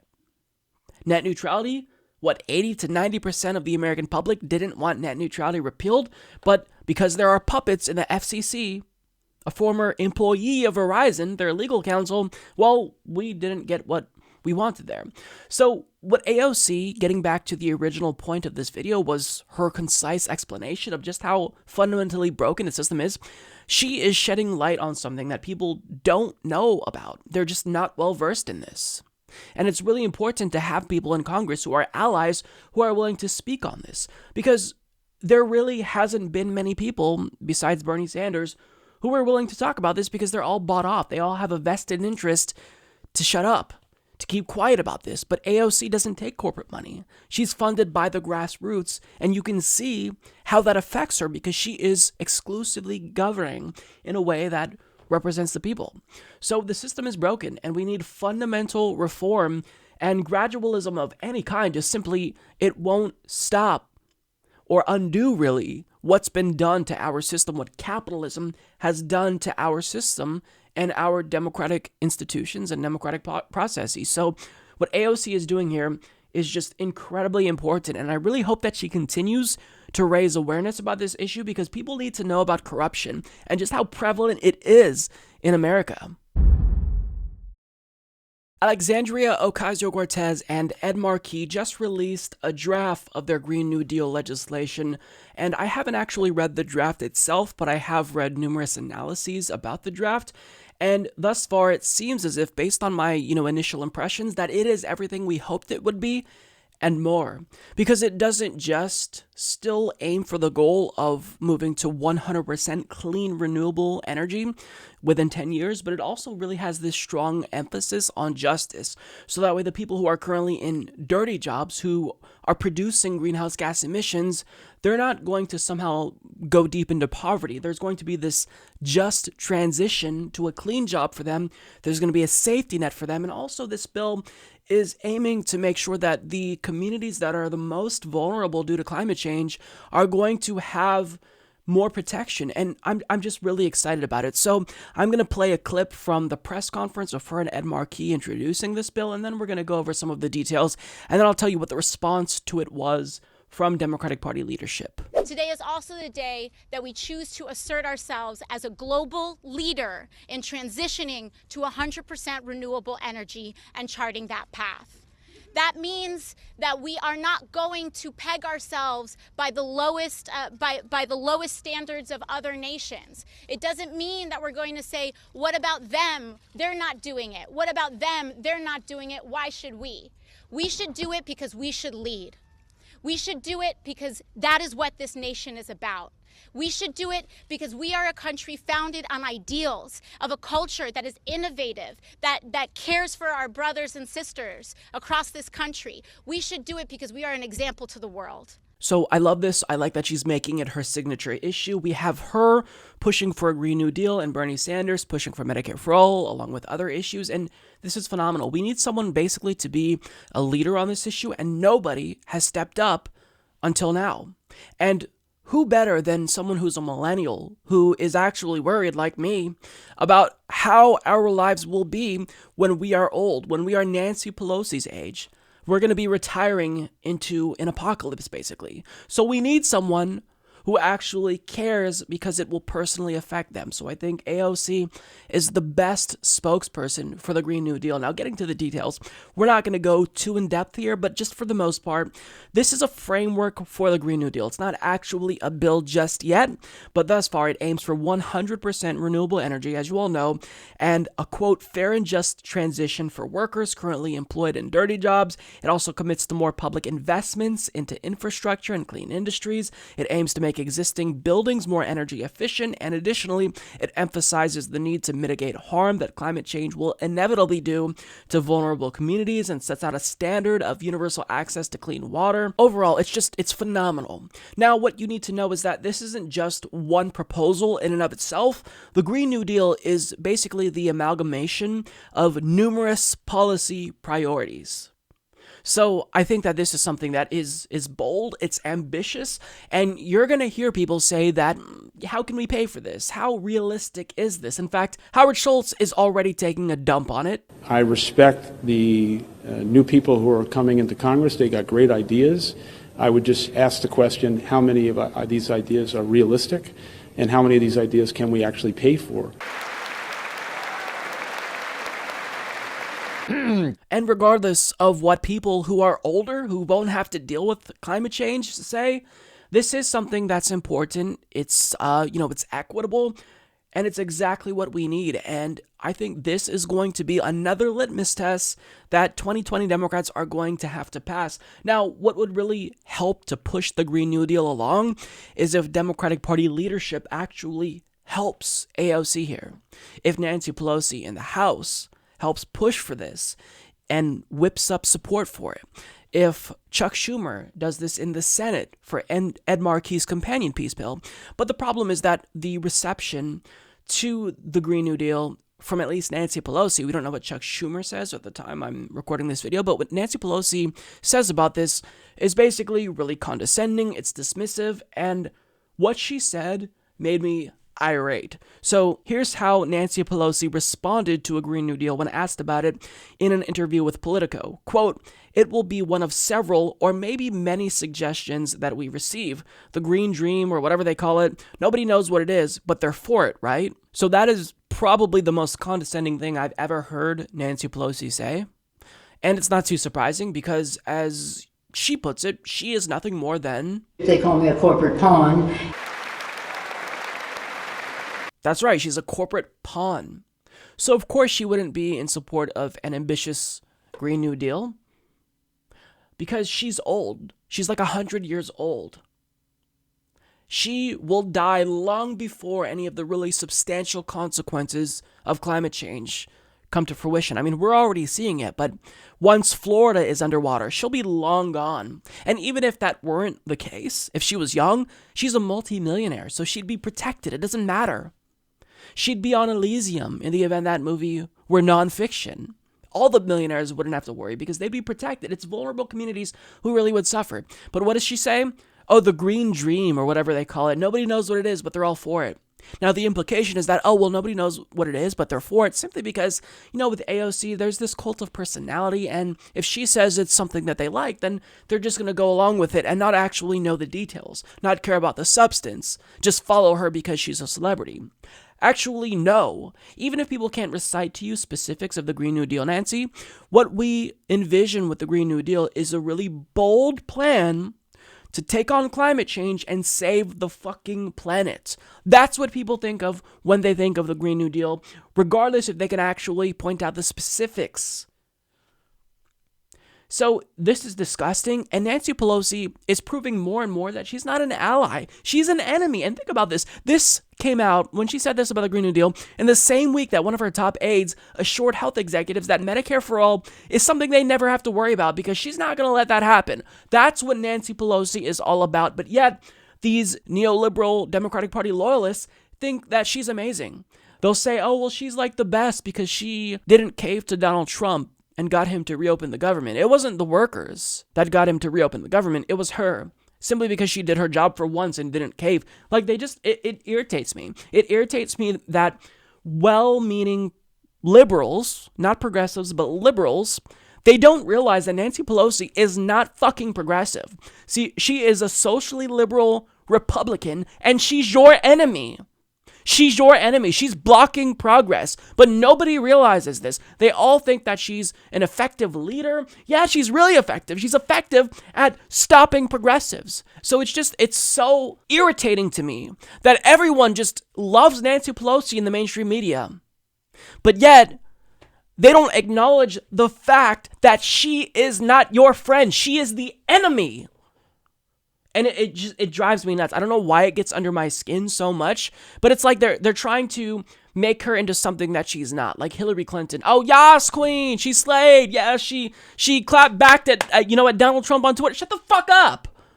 God, they're so stupid. To shit on a Green New Deal, Nancy, when it's basically the only thing that has given millennials like myself and Gen Z any hope whatsoever that maybe we won't fucking die due to climate change. I mean, it just shows that you're not an ally and you're a bad person. And what we need to do is get Nancy Pelosi out of power. She doesn't care about anything. When does Nancy Pelosi ever talk about ambitious policy proposals? She never talks about policy. Never. You never hear her talking about policy because Nancy Pelosi doesn't care about policy. Nancy Pelosi cares about Nancy Pelosi. That's all she cares about. As she clings to power for dear life, refusing to relinquish power to someone even just nominally more liberal than her, we're all suffering because this oligarch wants power. This multi-millionaire who lives in a mansion, who doesn't know what you're dealing with, wants more power. That's what we have to deal with. So this is why people who are wondering why I criticize Democrats so much, you see, the thing is that everyone knows that Republicans are morally reprehensible. They're fascist. They're off the fucking spectrum. But when it comes to Democrats, since they speak using flowery language and, unity rhetoric, a lot of people believe that they support what we all support, believe that they're liberal, but they're not liberal. They may be socially liberal, but economically speaking, they are killing us. They're killing Americans, and now, apparently, they want to kill humanity because she says this is just one of many suggestions that we receive. But are they actually this bold and ambitious? No, they're not. Hence why this one is so incredibly popular. But, I feel like, ranting and raving about Nancy Pelosi, it's going to fall on deaf ears because the only people who know that she is a terrible human being are progressives. But normal people, well-intentioned people who I respect, who are at least progressive when it comes to policy, they just don't understand that Nancy Pelosi isn't their friend. February 1st, as you all know, the oral arguments for the lawsuit against the FCC for their repeal of net neutrality began, and this was a hearing that was, I believe, longer than 5 hours. It was incredibly long, and a lot of the discussion centered on whether or not broadband can and should be characterized as telecommunications. Now, for more on this case, we go to John Brodkin of Ars Technica, who reports a Federal Communications Commission lawyer faced a skeptical panel of judges today as the FCC defended its repeal of net neutrality rules and deregulation of the broadband industry. FCC General Counsel Thomas Johnson struggled to explain why broadband shouldn't be considered a telecommunications service and struggled to explain the FCC's failure to protect public safety agencies from internet providers blocking or slowing down content. Of the three judges, Circuit Judge Patricia Millett expressed the most skepticism of Johnson's arguments, repeatedly challenging the FCC's definition of broadband and its disregard for arguments made by public safety agencies. She also questioned the FCC's claim that net neutrality rules harmed broadband investment. Circuit Judge Robert Wilkins also expressed some skepticism of FCC arguments, while Senior Circuit Judge Stephen Williams seemed more amenable to FCC arguments. In other words, it's going about as we expected. Williams, if you'll recall, is the individual who actually wrote a dissenting opinion back in 2016 when a court he was on voted to uphold Obama-era FCC regulations. Net neutrality regulations specifically. So we know that this individual is against net neutrality, but Millett, we kind of expected her to be an ally because she is a fairly liberal judge. She's been kind of positioning herself as the next Ruth Bader Ginsburg, which is great. And in this case, it's very clear that she's not buying their pro-corporate argument. which is fantastic. Now, I love that she's not buying their argument that, oh, well, if we have net neutrality, that's going to hurt investment, because we're finding out that the opposite is actually true. Once the FCC codified their Title II net neutrality protections into law, well, investment increased. But now, ever since the FCC voted to repeal net neutrality, investment decreased. Not even kidding about that. Now, does that mean that investment in general has anything to do with net neutrality? No, it doesn't. They're not correlated, and that's the point. But these internet service providers had already planned to decrease investment, so the fact that Ajit Pai used that argument, perhaps being ignorant about their intentions to decrease investment the following year after he repealed net neutrality, not a good look for him. But getting into the specifics here, in order to deregulate broadband, the FCC argued that broadband itself isn't a telecommunications service and is instead an information service. Johnson said that broadband is an information service because internet providers offer DNS, domain name system services, and caching as part of the broadband package. DNS and caching are determinative here because they allow broadband users to perform all the functions listed in the definition of an information service, e.g. acquiring, storing, and processing information, he argued. But the DNS/caching argument didn't seem to satisfy Millett. She repeatedly asked Johnson why the FCC still considered telephone service to be telecommunications, despite ruling that broadband isn't. I'm having a lot of trouble understanding how the FCC's description of broadband wouldn't also apply to telephone service, she said. Like broadband, telephone service is constantly used to acquire and share information, Millett said. She used the filling of medical prescriptions as an example. Someone can call a pharmacy over the phone and use their voice or push a series of buttons to get a prescription filled, just as they can get a prescription filled by going to a doctor's website, she said. It seems to be the exact same functionality, but one is voice and one is typing, she said. So based on everything that I've read thus far, it seems as if Millett is not buying the FCC's argument one bit, and I'm really hoping that she'll be an influential force on the court and convince the other judges to not go along with the FCC here and actually rule against them, because it's very clear that they don't have the right argument on their side. Everything that they said they needed to repeal net neutrality for, such as broadband investment, well, it shows that that's not actually the case. If you say that net neutrality hurts broadband investment, but investment actually decreases once you repeal supposedly harmful regulations, that's not helping your argument. And when it comes to telecommunications, really what they're trying to argue, the FCC anyways, is trying to argue based on semantics. But what Millett is saying is, that doesn't really make sense. Your argument doesn't make sense. Your reasoning for repealing net neutrality is not sufficient. Now, another thing that is coming back to bite the FCC in the ass is, well, when you impose these sweeping regulatory changes, you're supposed to consider the impact on the public and public safety. But when we found out that Verizon was throttling the internet of Santa Clara County firefighters in California as they were fighting firefighters, that is now coming back to bite them in the ass, because that was brought up in court as well. Quote, Millett grilled Johnson on the public safety topic. Post hoc remedies don't work in the public safety context, and unless I missed it, that was not addressed anywhere in the repeal order, Millett said. Johnson responded that the burden ought to be on them, the public safety agencies, to show concrete evidence of harm. Millett cut in, saying, why is the burden on them? The statute repeats again and again that public safety is an important goal. You had comments from the public expressing concerns. A lot of them. It seems like you have a statutory obligation. You had a lot of comments, a serious issue that should have been addressed by the commission in the order. That's not a burden on them. And this is glorious to hear her grill them for that, because why would it be incumbent on the public safety agencies, for example, the fire department, to bring up this issue? Oh, well, we can't have you throttle our internet because that could be harmful to our efforts to fight fires. Why would that be on them? You're the government agency that's supposed to take the time to listen to feedback before imposing all of these sweeping deregulatory changes. But you chose not to do that. So why would that be on them? And it's clear that their argument isn't landing. And I love that it's not landing, because hearing the justification for the FCC's repeal of net neutrality, is mind-numbingly fucking dumb. It's so stupid, I don't know how anyone can buy it. So the fact that they even have a chance of winning in court is absurd to me, but nonetheless, in spite of what Millett is saying, she's just one judge, so I don't want you to get too overconfident here, because it may very well be the case that the other two judges rule against everyone and rule in favor of the FCC. So this is just the very first day of oral arguments here that we're going over, and I'm expecting this to be a very long and lengthy legal battle. So we will see how this turns out.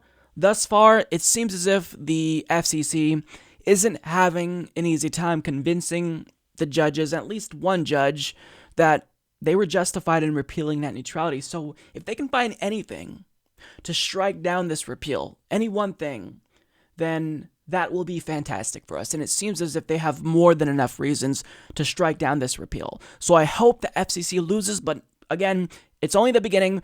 I will keep you updated on this lawsuit as it goes forward. It's certainly going to be interesting, and I'll be glued to this case, looking for any and all details when it comes up, and I'll be sure to tell you guys about it. You know, Donald Trump, for someone who has never really been known for his religiosity with his 2 Corinthians gibberish and, you know, him just being a generally shitty person and adulterer, you'd think he wouldn't really do much to destroy the separation between church and state, but I think he's more effective at doing this than evangelicals like George W. Bush were, because we all know that he essentially gutted the Johnson Amendment early in his administration, which allows churches to engage in political activity without worrying about losing their tax-exempt status. And now he's endorsing a move that is a brazen violation of the Constitution.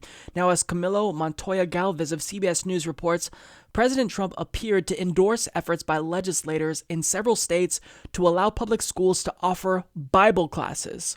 Numerous states introducing Bible literacy classes, giving students the option of studying the Bible. Starting to make a turn back? Great, Mr. Trump tweeted Monday morning after Fox and Friends ran a segment on the topic. Christian lawmakers in 6 Republican-controlled state legislatures across the country are pushing for legislation that would allow public schools to offer elective classes on the New and Old Testaments. The push by conservative legislators in Florida, Indiana, Missouri, North Dakota, Virginia, and West Virginia has stirred some controversy. Critics of the proposals, including the American Civil Liberties Union, argue that public school classes on the Bible would jeopardize the separation of church and state enshrined in the First Amendment to the Constitution. Alabama, Iowa, and West Virginia have also considered Bible literacy bills, but all of the measures were voted down, according to the Fox News report. But in Kentucky, Republican Governor Matt Bevin signed legislation in 2017 to allow public school students to take Bible and Hebrew Scriptures classes. A year ago, in January 2018, the ACLU of Kentucky expressed concern to the Kentucky Board of Education after an Open Records Act investigation found that many courses violated constitutional requirements that say that religious texts used in classrooms must be secular, objective, and not promote any specific religious view. The ACLU said it found public school teachers using the Bible to impart religious life lessons and use of Sunday school lessons and worksheets for source material. These are not academic approaches to objective study of the Bible and its historical or literary value, the ACLU pointed out. So this is undoubtedly a violation of the Constitution, which the Republican Party claims to care so much about. This is something that Republican governors are doing. And Donald Trump just endorsed this effort via tweet, which will embolden them more so than they've ever been emboldened, because while these Republican governors do things to destroy that wall between religion and state, former Republican administrations like Bush were less inclined to just cheer them on like this. I mean, he certainly did do his part, don't get me wrong, but you know, what Trump said here in that tweet, Bible literacy classes, I mean, he's not even trying to hide it. Wow, that is just, it's so brazen. Now, if you are a Christian and you're wondering, Mike, what's the problem? Well, think about it this way. In the event there were Quran literacy classes or Satanist literacy classes where they didn't just examine it in an educational and academic light, they actually taught it as if it were a Sunday school class. They taught the Quran. They taught you how to obey the Quran or worship the devil. Would you be okay with that? Would that be acceptable to you? Public schools, public dollars cannot go towards this. Nobody is saying that the Bible can't be examined in an educational way, as the article states, for historical or literary value, which there's not much there, but nonetheless, you can still look at it in an academic way. But to teach it as if it were a Sunday school class, well, now you're just openly violating the Constitution. But Republicans don't necessarily feel worried about just outright violating the Constitution, because think about this. Who just got confirmed to the Supreme Court? Brett Kavanaugh. And the Supreme Court now has a conservative majority that is very strong. So no matter how brazen whatever law some Republican-controlled state comes up with that violates the Constitution, so long as it's Republican approved, the Supreme Court will most likely not strike it down when they should. Or in the event they don't strike it down, they might just choose to not hear it, so it can continue to remain in effect, as was the case with the where the baker of, I think it was a Colorado bakery, just brazenly decided to discriminate against same-sex couples. They knew it was unconstitutional, but they didn't want to hear the case because they know they can't actually justify it being legal because it's brazenly unconstitutional. You have a baker who offers wedding cakes, but only offered them to heterosexual couples and not gay couples. That is discrimination. They know that they couldn't justify that, so they just chose to turn a blind eye and let it continue to go on. That's essentially what the court would do here. So, I mean, they can get away with these brazen violations of the Constitution, and really nothing can be done about it. If you want to subvert the authority of the Supreme Court and the courts, then you've got to get a constitutional amendment.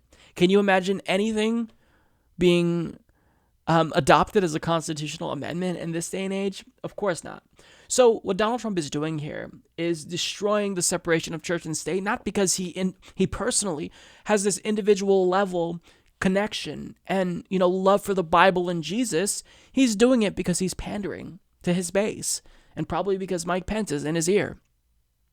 So this is just, another way that Republicans are choosing to violate the Constitution. But what they're not realizing here is they're opening the door up to satanic classes and Quran classes, because the Satanic Temple, they've been phenomenal at challenging violations to church and state, because whenever there is, a public monument to the Ten Commandments, they make sure that they get their very own, satanic-oriented monument as well. So if you don't want your kids to have the option of taking a satanic course, then I suggest you don't do this. So, I mean, that's really what they're opening the door to here. But, it's just, this is something that probably won't get much attention, but it's very harmful, because the separation of church and state, it matters. It's what differentiates America from other countries. So even if we've all had a ton of fun dunking on Howard Schultz recently, somehow Michael Bloomberg has escaped criticism. And he's escaped criticism in part because he actually instructed Howard Schultz publicly to not run as a centrist independent and to instead run within the Democratic Party. And a lot of people are saying, oh, well, thank you, Michael Bloomberg, for talking some sense into him and, not doing something that could harm the Democratic Party's chances of defeating Donald Trump in 2020, whomever the nominee may be. Thank you, Michael. But what people forget is that in 2016, Michael Bloomberg was basically floating what Howard Schultz is floating now. He was considering jumping in the race in the event Hillary Clinton lost. In the event Bernie won, and we saw a Bernie versus Trump matchup in 2016, Michael Bloomberg was actually threatening to spoil the election then. And he actually was irritated that Hillary Clinton was even doing anything to reach out to progressives. He said that she was moving too far to the left to appease Bernie Sanders. So before we shit on Howard Schultz too much, I need us to not forget about how Michael Bloomberg is the original individual who made this a possibility. He maybe gave Howard Schultz the idea that running as an independent, as a centrist independent to tank the election is a good idea. He's the one that came up with this. Now, back in 2016, I believe it was January 31st, I did a segment on this, and I was incredibly pissed off. And this was one of my first rants. Back then, I was very soft-spoken because I was still a little bit nervous and unsure of myself, and now I just don't give a shit. But this was one of my first, like, really big rants on the show, and I watched it again, and I wanted to share it with you guys because I think that what I said then is still true now. It's just applicable to Howard Schultz instead. So we'll give you this flashback, just a fun old clip of me ranting about Michael Bloomberg being a greedy prick.